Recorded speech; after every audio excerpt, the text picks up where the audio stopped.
চাঁদপুর বাংলাদেশের অন্যতম সুন্দর এবং দর্শনীয় একটি স্থান। এটি বাংলাদেশের চট্টগ্রাম বিভাগের একটি জেলা শহর। শহরটি পদ্মা ও মেঘনা নদীর সংযোগস্থলের নিকটে মেঘনা নদীর তীরে অবস্থিত। এই চাঁদপুরের আরও একটি নাম রয়েছে। পদ্মার রূপালী ইলিশের জন্য বিখ্যাত হওয়ায় এই চাঁদপুরকে ইলিশের শহরও বলা হয়। নদী, নৌকা, জীবন, এই তিনটিকে ঘিরেই এই চাঁদপুরের জীবনযাত্রা। সো আজকের এই ভিডিওতে আমরা ঘুরে দেখব তিন নদীর মোহনা, পদ্মা, মেঘনা ও ডাকাতিয়ার মিলনস্থল। তাহলে চলুন ভিডিওটি শুরু করা যাক। আসসালামু আলাইকুম, সবাইকে স্বাগতম জানাচ্ছি ইলিশের বাড়ি চাঁদপুর থেকে। আমি এখন আছি চাঁদপুরের বড় স্টেশনে। চাঁদপুর ঘুরতে এসে বড় স্টেশনে আসেননি এমন মানুষ খুঁজে পাওয়া কঠিন। তিন নদীর মোহনার সূর্যাস্তের দৃশ্য ও ছোট ছোট নৌকায় ভেসে বেড়ানোর আনন্দ উপভোগ করতে প্রতিদিনই ভিড় জমান শত শত ভ্রমণ পিপাসু মানুষেরা।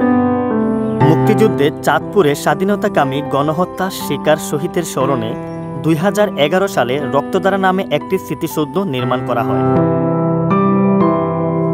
চাঁদপুর নামকরণে অনেকেরই দ্বিমত পোষণ আছে। কেউ কেউ বলে 12 ভূঁইয়াদের আমলে চাঁদপুর অঞ্চল বিক্রমপুরের জমিদার চাঁদ রায়ের দখলে ছিল। এই অঞ্চলে তিনি একটি শাসন কেন্দ্র স্থাপন করেছিলেন। ঐতিহাসিক JM সেনগুপ্তের মতে চাঁদ রায়ের নাম অনুসারে এই অঞ্চলের নাম হয়েছে চাঁদপুর। আবার কারো কারো মতে কোরালিয়ার চাঁদ ফকিরের নাম অনুসারে এই অঞ্চলের নাম চাঁদপুর করা হয়েছে। 1984 সালের এই চাঁদপুরকে জেলা হিসেবে ঘোষণা করা হয়।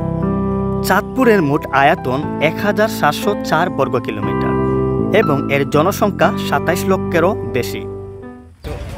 সো বন্ধুরা, এখানে আসার পর আমার কাছে সবচেয়ে যে জিনিসটি বেশি ভালো লাগছে সেটা হচ্ছে এখানকার মনোমুগ্ধকর পরিবেশ। এখানে কিন্তু অনেক দর্শনার্থীরা আসছেন তিন নদীর মোহনা দেখার জন্য। তো আমরা একটু সামনে এগোচ্ছি, এখান থেকেই দেখা যাবে। এই তিন নদীর মোহনাকে ঘিরেই গড়ে উঠেছে অনেকগুলো দোকানপাট, এর মধ্যে বিশেষ করে চায়ের দোকান। নদীর তীরে বসে এক কাপ চা হাতে নিয়ে নদীর আছড়ে পড়া ঢেউ দেখতে দেখতে মন চাইবে নিজের গা ভাসিয়ে দিতে। এই হচ্ছে তিন নদীর মোহনার যে পয়েন্টটা, এটাই। এদিক থেকে কিন্তু ঘুরে নদীটা ওইদিকে গেছে। আর এই নদীতে যে শুধু মাছই ধরা হয় তাও কিন্তু নয়, এখানে কিন্তু বালু উত্তোলন করা হয়। এই যে দেখুন, ট্রলার দিয়ে বালু আনার পর এখানে বস্তা ভর্তি করতেছে। তিন নদীর মোহনাতে যারাই আসে সবাই কিন্তু নৌকায় ঘোরে, আর নৌকায় ঘোরার মজাটাই কিন্তু অন্যরকম। তো আমরা এখন নৌকায় ঘোরার জন্য যাচ্ছি। তো এখানে হচ্ছে নৌকার মাঝি, ওনার সাথে আমরা একটু কথা বলে তারপর নৌকা ভাড়া করব।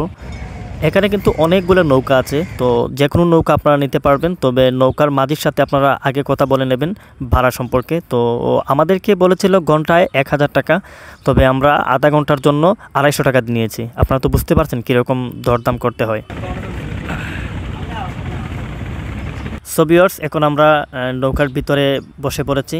এখন নৌকাটা স্টার্ট হবে আর আমরা ঘুরে দেখব তিন নদীর মোহনা, আর আপনাদেরকেও দেখাবো। তো একটু ধৈর্য সহকারে দেখুন।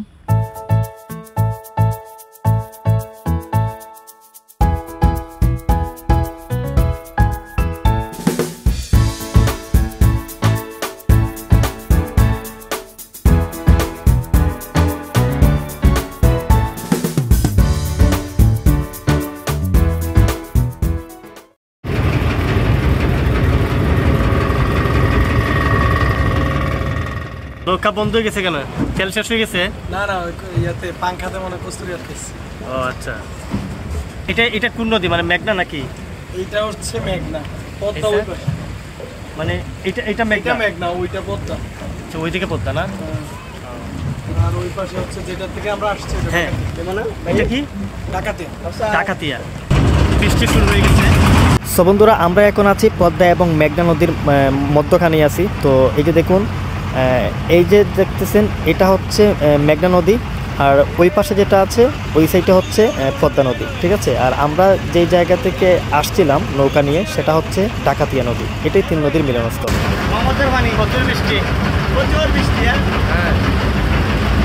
সো বন্ধুরা, মাঝ নদীতে আসার পর এই যে দেখুন অনেক ঢেউ, মানে ভয়াবহ অবস্থা। এই যে দেখুন অনেক ঢেউ, আর বৃষ্টি তো পড়তেছে। এই যে দেখুন প্রচুর বৃষ্টি হচ্ছে। এই যে দেখুন বৃষ্টির জন্য কিন্তু আবহাওয়াটা তেমন একটি ভালো দেখাচ্ছে না, প্রচুর বৃষ্টি হচ্ছে। সো বন্ধুরা, অনেক সময় আমরা নৌকা নিয়ে নদীতে ঘুরলাম, আপনাদেরকে দেখালাম।